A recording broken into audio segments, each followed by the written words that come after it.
Welcome to the SIBO Doctor podcast with Dr. Nirala Jacoby, a US-trained naturopathic physician and medical director of the SIBO Doctor, an online education resource for practitioners. This podcast is intended for SIBO treating practitioners and aims to help educate how we may best serve our SIBO patients. Medical experts join us to discuss functional digestive disorders, clinical practice and research as it relates to SIBO and associated conditions.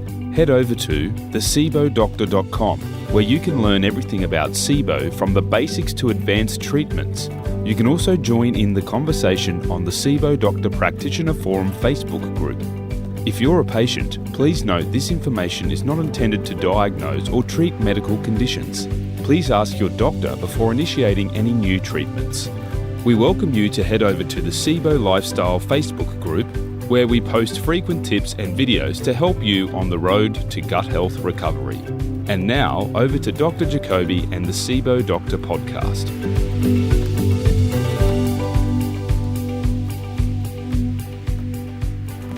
Welcome, SIBO practitioners, to another episode of the SIBO Doctor podcast.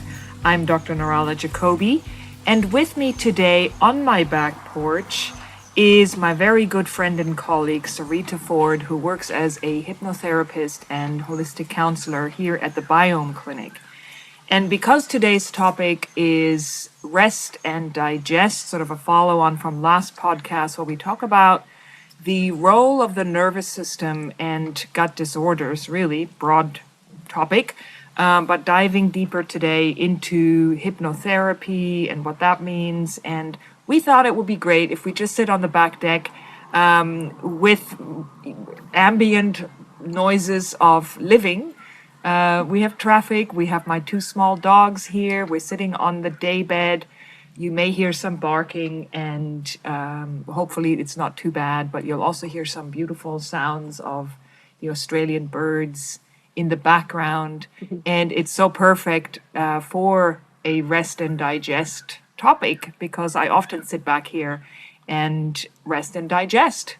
So welcome, Sarita, to the podcast. Thanks, Nirala. It's lovely to be here. And what a surrounding. The sky's blue. There's a slight breeze, and I can feel as I sit here my nervous system calming down, actually, just looking out at the trees, looking at the sky, and feeling quite connected to the nature around me. Yes, that's such an important part of living here in the Northern Rivers area. So, I thought what we'll talk about today is, firstly, I want to get more of your story as to how you got into meditation and then into hypnotherapy, and what is hypnotherapy and how can people use it. And just as a backdrop for those who hadn't listened to the last podcast, I had a session with Dr. Nicola Dellinger, and we sort of dove a little deeper into stress and overwhelm and its impact on the digestive tract. So, I think we want to get a little bit more practical insight in this session as to how we can help our patients and how patients can help themselves. So, but first, let's talk about how you got into all of this. Well, like anything, it's a bit of a natural progression. I began with body work and was a massage therapist for many, many years, and then took myself off to India to really on a journey of self-development. And that led me to learn a lot about meditation, spending a couple of years in what they call an ashram, and generally giving myself over to the whole idea of discovering my inner self, I suppose, and how that wanted to express itself in the world. So while I was there, it was a fair amount of time, so I learned a lot of things while being there, apart from learning meditation and to teach meditation. But also hypnosis came across my path, and I found it profoundly penetrating, I suppose, is the word to use. It was an easy way to incorporate a new way of thinking about myself. And I emphasize the word easy because it was all I had to do was relax and allow. And I thought, wow, this is a great tool. This is a great support, I suppose, when one embarks on a journey to sort of inquire about how I wanted to be moving forward, and then a support to deal with and change some of the ideas that I thought I was, if that makes sense. So the hypnosis was just amazing. And I learnt it. I learnt to do it. And since that time, coming back to Australia, I've done some more training in it, and also counselling training, and sort of with the view to explore my own experience with others. That's a nice way to ease into, I think into the topic of hypnosis, because I think one of the reasons really why I wanted to bring it to the Biome Clinic and why I'm so excited that you're offering especially gut-centered hypnotherapy is because there are studies that have shown that IBS sufferers and SIBO sufferers, therefore, can get great symptomatic relief with hypnotherapy when, even if their bacterial status is unchanged, they can get symptomatic relief that's sometimes extremely profound. And that's in research, but also here at the Biome Clinic. You've seen a lot of patients that I've referred to you that have issues, ongoing issues. And when we first talked about this topic and doing a podcast, you had a great way of explaining it. You said that there were two reasons why people are, maybe I just let you explain it. Yeah, sure. So yes, I do better. remember us touching on that subject. And in that moment, I became aware that really there was two areas, general areas within a person that contribute through the nervous system activation to the aspect of the digestive problems that we're looking at, and which is the nervous system aspect. And that is, on the one side, general in the moment now anxiety caused by a lifestyle, type of lifestyle, or our application of a lifestyle, I'll say, because it always comes back to what we think about something, not so much what something is. It's really our viewpoint about what's happening with us, not what is actually happening with us. That's a really important distinction, actually. So that's why I make that distinction in that moment. So there's, on that side, there's the generalized anxiety. I think that's well documented at the moment, that generally we're feeling more anxious. Our lifestyle, what's asked of us in everyday living is causing a level of anxiety in the general population. So there's that side of it.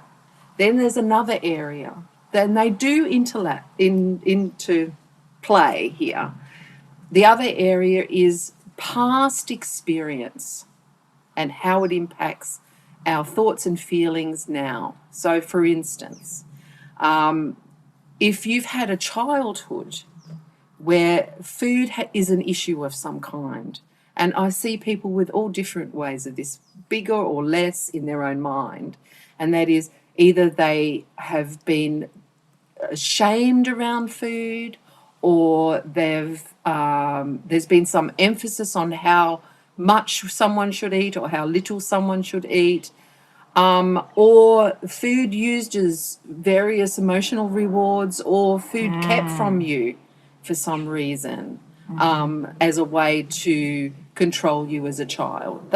All those kinds of issues, which I'm sure the people out there can probably relate to. So those are the two general areas. There's the now, there's the generalized anxiety that people are feeling due to the lifestyles that we're living, the modern lifestyles we're living, the state of the world, all of those things. And then the other area is the past, and what has contributed in the past to some ideas we have now that we carry forward. So it creates a very interesting environment when you're working with people, as you would know. because it's kind of a little bit, it's very much a web of all of the above.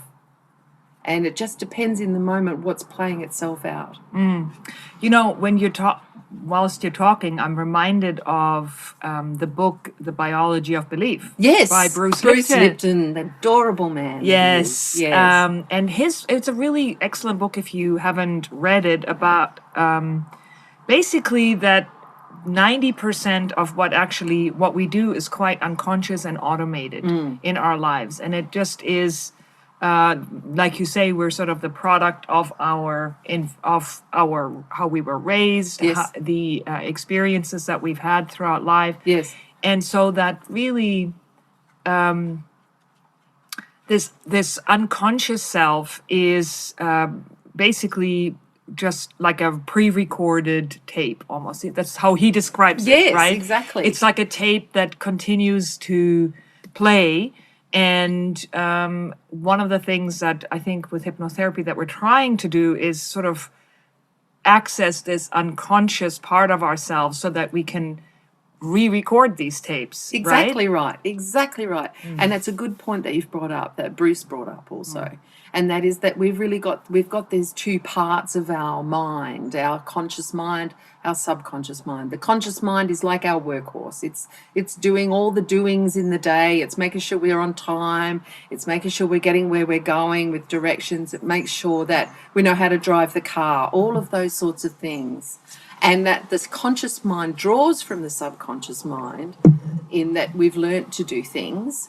But the subconscious mind is like what I often say to people is the computer hard drive. That's everything stored in there. And we're not always having access to what is actually stored in there. And it plays itself out, as the term says, unconsciously in our lives because we're not in touch with that subconscious part necessarily. We can access that subconscious part in various ways. Sometimes when we're just about to fall asleep, that's the theta waves start to happen just before one's falling into sleep. You're very aware, but you're super relaxed. That's when you're more able to access your subconscious mind. And also during meditation. Meditation brings about an environment where you can access your subconscious mind. And the third way is through hypnosis. So when we're in a hypnotic state, we're really talking to our subconscious mind and changing things there if it's agreeable to us. So I better make this point actually, because hypnosis has had a bit of a bad rap over the years. It's very stigmatized. Very stigmatized. Yeah. And the reason being is because the majority of people hear about hypnosis through stage shows, and they're a fabulous entertainment. And those hypnotists are really, really good at what they do. And they're good at convincing. So what you do, that they put you in what is called a highly suggestible state, and that suggestibility begins when you buy the ticket to the show. And from that moment on, your suggestibility is becoming more so, or building, if you like, till at the show time, you're pretty well convinced the hypnotist is going to be able to do anything. Well, this is what generally happens to the general population. Also, we have been hypnotized our whole lives. So one could say that we're hypnotized from the time we're born into thinking who we are. It's a form of hypnosis through society, through schooling, through conditioning. Parenting. General conditioning is a form of hypnosis. Yeah, media, all of those inputs. So we really are looking at a situation with hypnosis where we've come to accept a certain level of hypnosis in our lives already. And what we can do is be deliberate and decide that we want to de-hypnotize aspects of ourselves and re-hypnotize aspects of ourselves. And the bottom line with all of this, when I say deliberate, is that then we're in the driver's seat. So what I'd like to say at this point about hypnosis is that no one can suggest anything to you that you're not ready to accept. So when you're in a hypnotic state, not only are we talking to the subconscious mind, but we're also only accepting what comes in that state that we actually agree with or that's acceptable to us on some level. So that's where we have our own personal power that we keep. So with gut-centered hypnotherapy, which is just one of the modalities you do, what are you finding? Because basically people are accessing a really deep state of relaxation, and it's suggested then that they experience their digestive symptoms or their digestion in general in a different way. Is that right? Absolutely. So there are different ways to do this. There's the standard scripts that can be given across the board to people. So just using a variety of things like guided imagery, metaphor, and different ways in which the subconscious accepts new ideas and relaxation as well. Incorporating all of these into a hypnotic script, is what it's called, that's gut-centered, and it would be something around just understanding that the cells and the fibers of your gastrointestinal tract or your stomach and your throat, depending on how specific you want to be, are working perfectly. They're in synergy. They're working as they should be, and just continuing this type of suggestion. There can be other ways where during hypnosis, we introduce the idea that you have a control room of your whole body, and you can turn the dial down on certain pain responses, or you can up the dial on certain stomach secretions and things like that. Oh, yeah, you can really work with a lot of imagery around that. And you can also use metaphor. And in the moment, I can't think of a metaphor, but there are ones. So all of those, or they can be used individually or all together to weave this kind of new idea into the subconscious mind. And the subconscious is very powerful. I mean, some aspects of their subconscious mind are ensuring that our hearts beat correctly, that our blood flows correctly, that our cells metabolize. I think there's research around this, but it's early days. But I think Bruce Lipton actually touches on all of that. And the point is that everything has its own sort of, what's the word I want to use? It has its own connection to our internal intelligence. So what we're also tapping into that with the hypnosis as well. You know, I just find this whole aspect of regulation by the nervous system and how we perceive our interactions with other humans and how we connect with food and all of that is just so fascinating in so many ways, because it basically really determines how well your digestion is functioning. So, for example, and perhaps I should have started with this with the podcast, but because many people still don't fully understand that we have sort of two, probably more than two, but generally we have two settings in our nervous system, in our what we call our autonomic nervous system, which is the automated part of our nervous system that pretty much controls the function of our body, but it also controls how we perceive threats and stressors.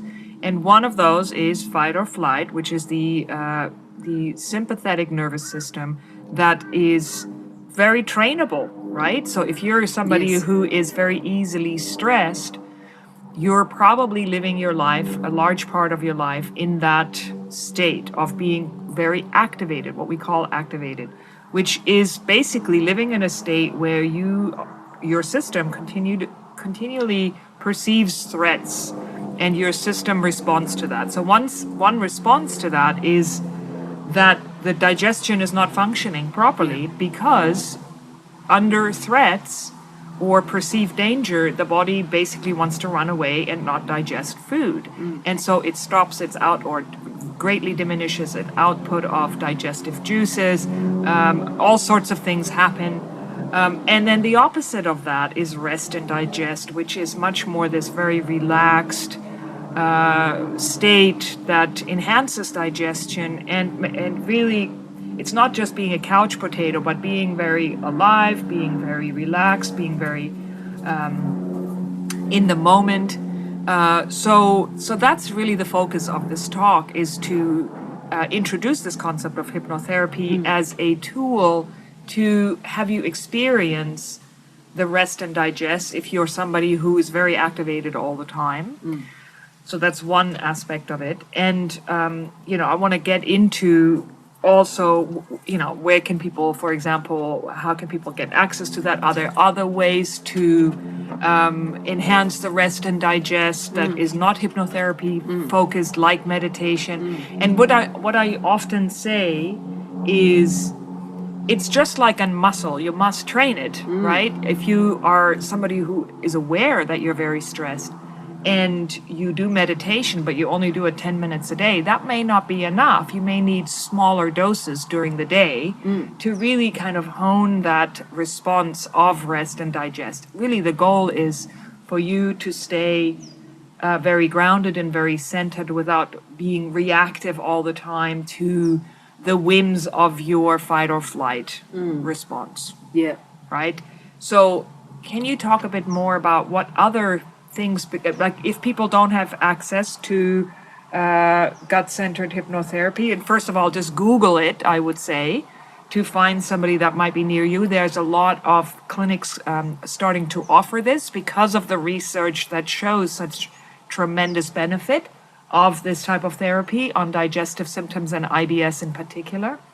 But what are some of the other things people can do?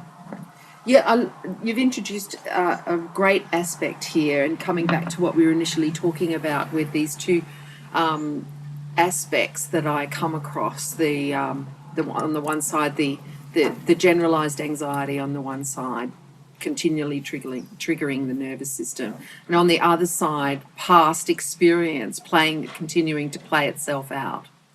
So can you elaborate a little bit of that? Because yes, give me an example. Hang on, I got to sneeze first. I think Whoop, it went away. It got talked away. But if you can give me an example so that people can really relate to how a past experience can present itself in terms of digestive issues that persist in people. Well, the one comes to mind only the other day. One of my clients, we were exploring her reaction to some food reactions, her response, I should say, her bodily response after she eats certain things. Now, what came about through inquiry, and I'll discuss this later, that it's important that through talking and inquiring that we get to the bottom of the issue, and then we can be more targeted in our, for want of a better word, treatment of the situation in the nervous system. So she had a very interesting story, a childhood where she couldn't eat something. Her parents or her mother refused to accept that she couldn't eat something, and would make her sit at the table from lunch through to the time she goes to bed, looking at a particular plate of food that she had to finish before she was allowed to leave. And it was interesting to explore with her exactly what decisions that caused her to make about her life, that she couldn't be heard, that she felt that she was annoying her mother, that she was upsetting her mother. And all of this created, and even when she was talking about it, created a physical response in her where her throat would close up and her whole stomach would clench. And the interesting link here was whenever she'd had an enjoyable meal out with a husband, say, About an hour later, she would begin to experience the clenching of the throat and the clenching of her stomach. And this was a signal to her that she was going to have a reaction, which would last days. So we were able to pinpoint through that inquiry exactly the cause or the starting point of where this current experience had stemmed from. So we've got some interesting stuff to work with her. And so what that demonstrates is that we continue, and you use these words, continue to play out things that happened in the past.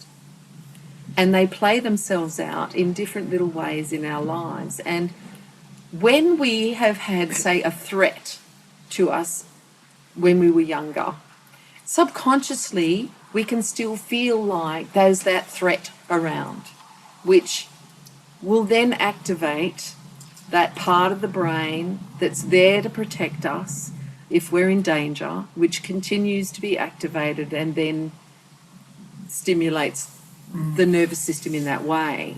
So by going back to where it started from, to fully understand that situation, and then through consciously understanding that situation, deciding, is that still relevant? Having the ability to decide here and now if that's relevant, and then having the power to decide, well, yes, it is, or no, it's not, and then changing our innate behaviour from there. And that can have a flow-on effect to how our flight response, our fear response plays itself out.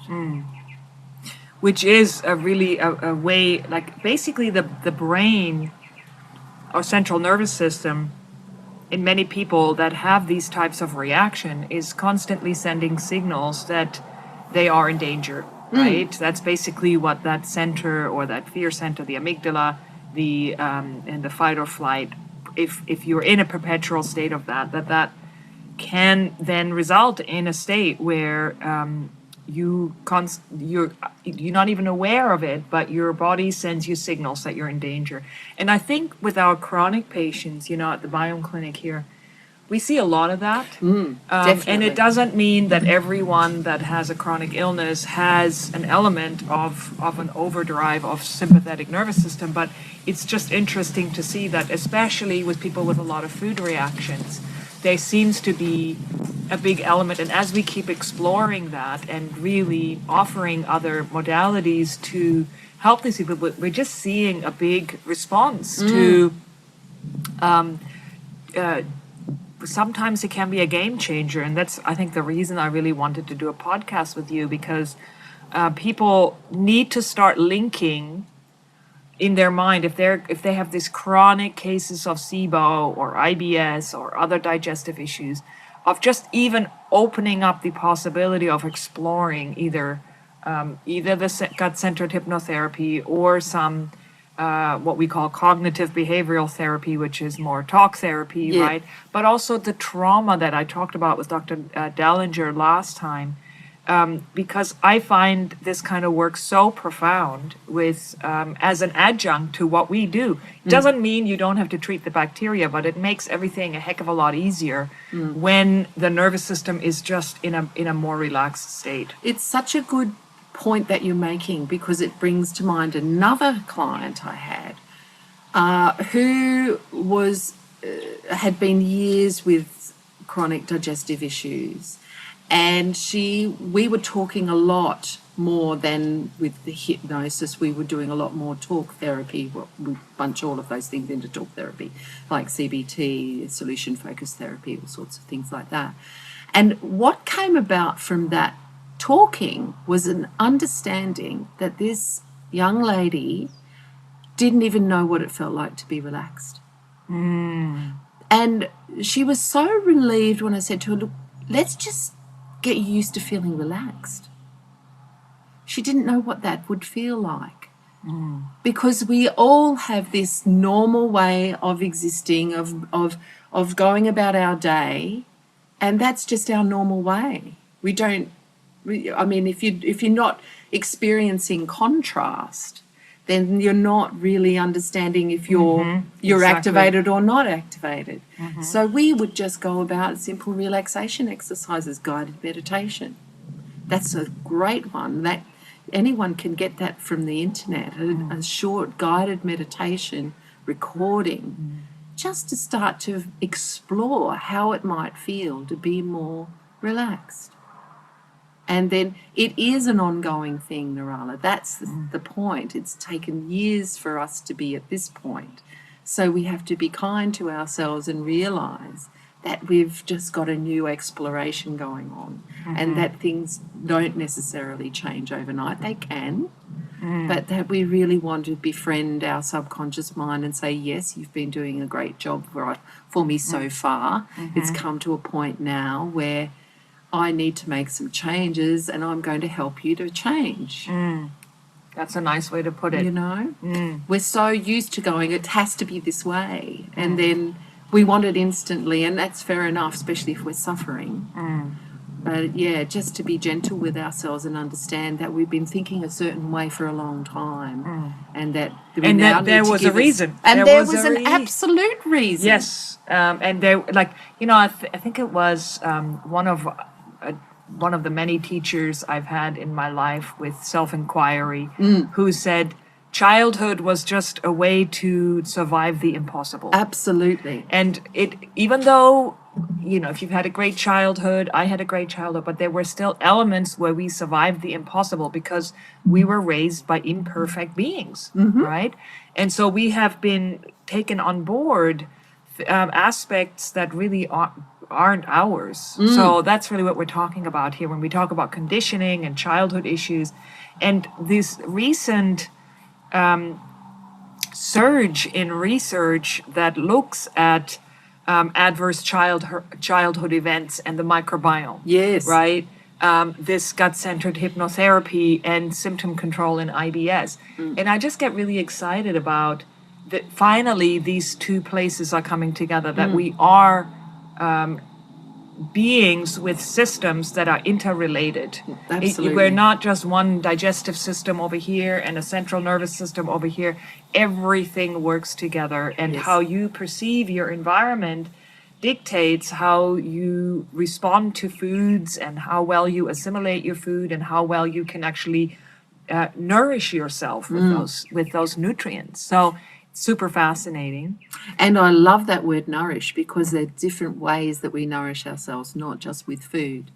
We nourish ourselves with our environments. We nourish ourselves with the thoughts that we think. And we nourish ourselves with the people we surround ourselves with. So there's all these different ways to nourish. And it's an exciting opportunity if we can allow ourselves to be open to a new way of being and to explore our own, I like to use the word interiority, in the way of just opening up our subconscious, deciding what we want to keep, what we'd like to change, and just giving ourselves that opportunity as another form of nourishment. That's true. A lot of people are in toxic work environments or toxic relationships that are, continually triggering that fight or flight response. Or they're just fitting in and not fully understanding what they want or need themselves. So there's a lot of tools that anyone can use that's available everywhere, from online hypnosis scripts, recording scripts, to guided meditations. There's a plethora of books out there on all of these subjects. Certain names escape me in this moment, but they're just everywhere. I think there's a wave happening in the world where absolutely, I it's feel that understood that there's just such an interrelationship between the physical, the emotional, and even the spiritual. It's all there. And I'd encourage people to explore.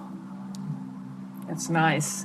And if people want to work with you, how can they get a hold of you? Yeah, so through the Biome Clinic, I do sessions most days, and I can do them remotely on video, so people don't have to visit me in person.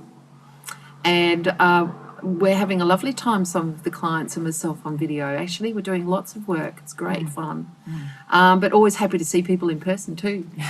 And it is such a beautiful place here. Yes. And did you want to add anything else to our conversation, or do you feel complete with where we've left it? I think it feels pretty complete. I'm always struck by the courage people have to really be honest with themselves, and that I feel very privileged often to be in that space with people where they're really going to go there. That's a great sort of ending point, but really also maybe reiterating the points that there are lots of different therapies and people will resonate with different ones. So, for example, if you've had... Oh, and there's the EFT tapping as well. There is EFT tapping, which we maybe will take a moment to talk about briefly, because it is a powerful tool that people can use to help themselves.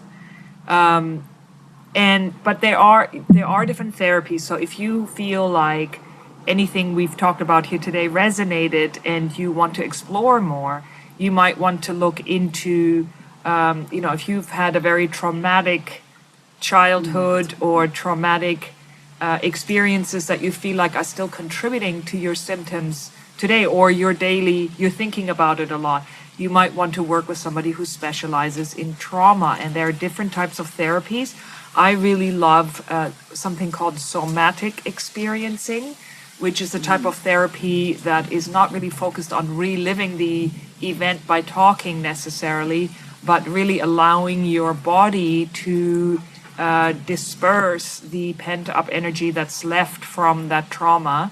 And I've had personal experience with that type of therapy for a burning accident I experienced when I was 8 years old, and that type of therapy was really profound for me. And then there's cognitive behavioral therapy, which is great for pretty much your all-rounder for starting the journey of figuring out who you are and how you function. What that does specifically is get us very clear about what it is we're thinking. Because we're often just on that, automatic pilot. This is the decision that I make about the world, and this is how I interact with it based on that decision. So cognitive behavioral therapy really inquires into what I'm thinking. Is it still relevant? Is it the way I want to think? And what are the consequences of that thinking, and what are the consequences if I change that thinking to something else, that type of thing. Okay, great. And then there is the hypnotherapy that just allows you to reach into your subconscious and start to make some changes in some belief systems. Those are just examples of different types of therapies. There are many, and Sarita and I both are very committed to our own paths of inquiry, and so therefore speak from a place of experience that there are good therapists and not so good therapists, right? So it's just like plumbers or electricians. They're good ones and not so good, or naturopaths or doctors or any profession. That you fit with and people you don't fit with. Right. So that's part of the exploration as well. Exactly. Yeah, definitely. That's a very good point. Do you want to just briefly talk about EFT? Yes. So EFT tapping. Its origins are in acupuncture or acupressure points in the body. And just briefly, it's about stimulating those by tapping with fingertips on those parts of your body that will bring about, in the moment, a relaxation of the nervous system based on a particular thought, or if there's pain in the body, or if you're thinking a certain thing and you've pinpointed that thought is causing an activation in your nervous system in that moment, then tapping on it, as they say, reduces your nervous system response in the moment. So it's a great tool for, it takes only a few minutes to do. Like for acute situations. For the acute situations, exactly. And by working with it over time, you begin to deepen the experience of it and therefore be able to tap on more deep-seated issues. And you can work with someone, or you can study it yourself and do it self-paced. It's a great little tool. Yeah, there's tons There's of YouTube videos on it. There's books on it, on the origins of it, depending. Some people like to look back at the beginning of it all. But EFT tapping, there's all sorts of different ways people are doing it. But I think underneath it all, it's about, I did tapping with a client a few weeks ago, and she'd done one type of tapping, and I was doing another type of tapping, and we were laughing and just coming to the conclusion that the intention was the main thing. Yeah. You know, what's your intention with anything you're doing? And if your intention is focusing yourself, your being on that issue and relaxing in that moment, then you're going to get a result. You know?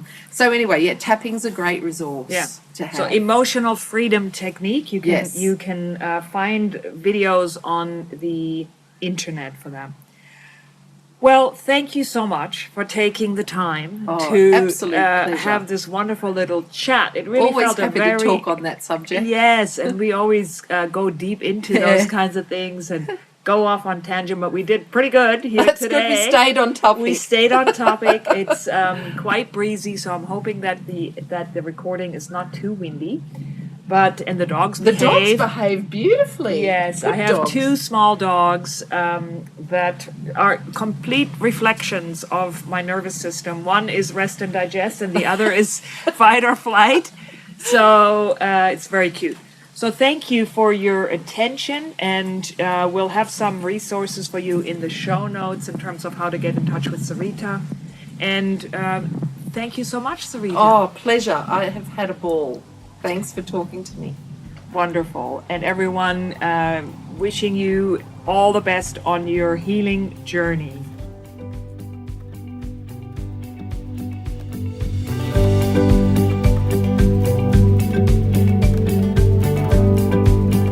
Thank you for listening to the SIBO Doctor podcast.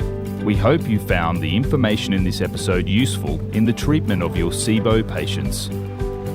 Thanks to our sponsors, SIBOtest.com, a breath testing service with easy online ordering, and Quintron, maker of outstanding breath testing equipment. Tune in again for another episode of the SIBO Doctor podcast. Thanks again for listening.